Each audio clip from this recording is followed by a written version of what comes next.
Hello and welcome. We are traveling back to the 40s, my favorite time period of the 20th century, besides the 90s, and we're going to be taking a look at Captain America, the first Avenger today. When Captain America throws his mighty shield, all those who chose to oppose his shield must yield. If he's led to a fight and a duel is due, then the red and the white and the blue will come through when Captain America throws his mighty shield. Fun fact, Captain America was the first Marvel film that I saw in theaters. I went in with the knowledge that this was a superhero film set in the 40s, and that was my entire aesthetic, and I had no knowledge about the whole series whatsoever. I didn't even know who Stan Lee was, and I'm so ashamed of that still. The first time I went to Comic-Con, they had a contest that you can win dinner with Stan Lee, and I had to ask my friend who Stan Lee was. I am ashamed to admit that fact, but we've learned. And now I understand the greatness that is Stan Lee, and I would love to have dinner with him. Captain America was released in 2011, again by Paramount. This was the last film before the Avengers that was released by Paramount compared to switching over to Disney. They were still in the transition stage.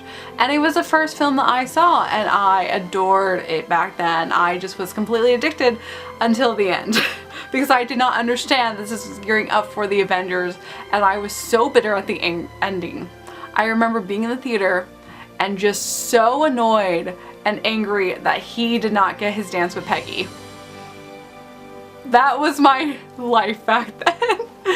And I was so angry, so I have learned a lot from that point on, and I was really excited to rewatch this again. This is obviously one of my all-time favorites. Besides Thor, Captain America is my entire aesthetic. Set in the 40s, I love the entire look of it, the aesthetic of it. It's beautiful, and they did an excellent job with it. Joe Johnston was the director of Captain America, and it stars Chris Evans, who is Captain America, Steve Rogers, Sebastian Stan, who's also another personal favorite actor of mine, who was also in Once Upon a Time. Fun fact, he did the Mad Hatter in Once Upon a Time. Why did the Mad Hatter become mad? And what's interesting about the curse is, in this world, he's sane because he remembers.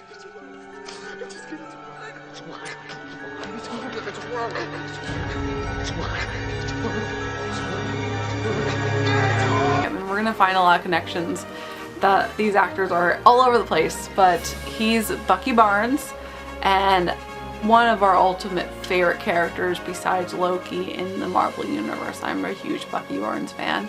He's really cool. Then we have Haley Atwell, who is Peggy Carter, Agent Carter, who is wonderful. And I really hate that her show got canceled because she is such an amazing role model for kids, especially for young girls. And we need more people like her. We need more characters like her. Gentlemen, I'm Agent Carter. I supervise all operations for this division. What's with the accent, Queen Victoria? Thought I was signing up for the U.S. Army. What's your name, soldier? Gilmore Hodge, Your Majesty. Step forward, Hodge. Put your right foot forward. You get a rasser? Because I got a few moves I know you'll like. And I know currently right now Besame Cosmetics is doing an Agent Carter line, and I would love to be able to buy it, but it is limited edition though, and it's already sold out, so I'm sad. But maybe in the future, because it is gorgeous. I love the line that they have, and it's authentically 40s looking and gorgeous. Besame Cosmetics has done stuff with Dapper Day before, so that'd be awesome to maybe do in the future again. Come back around to it. I know I'm off topic. Besides those, we have Dominic Cooper, who is Howard Stark, young Howard Stark, and I really love his interpretation of Howard Stark, and Stanley Tucci, who is amazing, and we're gonna probably see in other films because he does everything. He's been in everything. He's a wonderful actor, and he does the Doctor in this one, and it's awesome. This is why you were chosen. Because a strong man who has known power all his life may lose respect for that power. But a weak man knows the value of strength and knows compassion.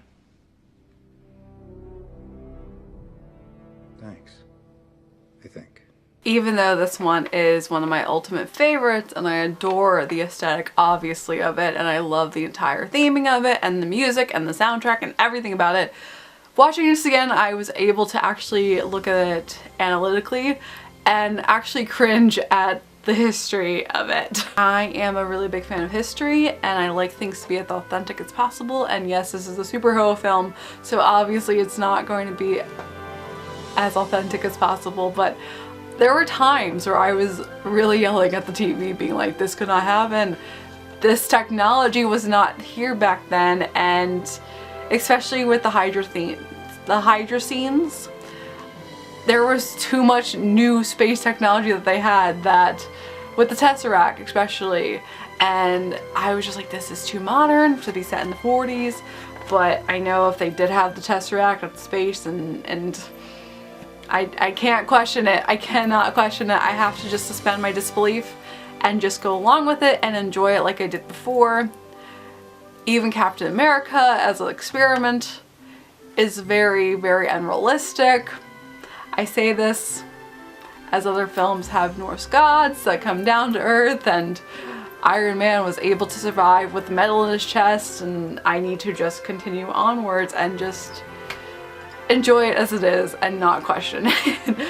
But I laugh that I was actually able to look at this in an analytical sense and know that it's far from perfect, especially with the story and the continuality. This doesn't mean I don't enjoy it though, I really do, and it's such a strong cast. It works as a really great tie-up to Avengers to introduce that that's going to be the next film on the list, which is going to be the next one that we talked about going into it. But before we get to that one, I do want to make one more note. My favorite part of Captain America is the fact that they went back and featured a lot of media that was relevant to the time. So you have him in the movie theaters with the newsreels, but you also have him touring with the Star-Spangled Girls. And we have the Man with the Plan, which is the Man with the Star-Spangled Plan, I believe is the name of it. And that might be one of my favorite moments, if not my favorite moment in any Marvel film. Can't ignore, there's a threat, and the war we must win. Cool hand and noose on the goose, stepping goons from Berlin. Who will indeed heed the call for America? Who rise and fall, give his all for America? Who's here to prove that we can? The Star-Spangled Man with a plan. Like, I just love watching that scene over and over and over again. It's literally fantastic. And I also do like that they mention the Nazis and they mention Hitler, but Hydra is a separate entity, which is really cool because it kind of gives them more creative liberty, but also it doesn't make fun of history. And I like that aspect of it, that it's being like, no, this isn't the Nazis, this is different, this is worse, or whatever you want to think of it. And I think that's a really great way to deal with it and to be able to be creative with the freedom, but also acknowledge and be able to have a set of characters that they have to fight. It's just really cool. I love the idea of Hydra being separate and it's not Nazis, even though it's remnant of the Nazis. So I give them a lot of credit for that. We're going to continue tomorrow with the Avengers, the movie that everyone was waiting for, and we get to introduce all the characters. So stay tuned, and as always, I hope you have a magical day, and I will see you real soon.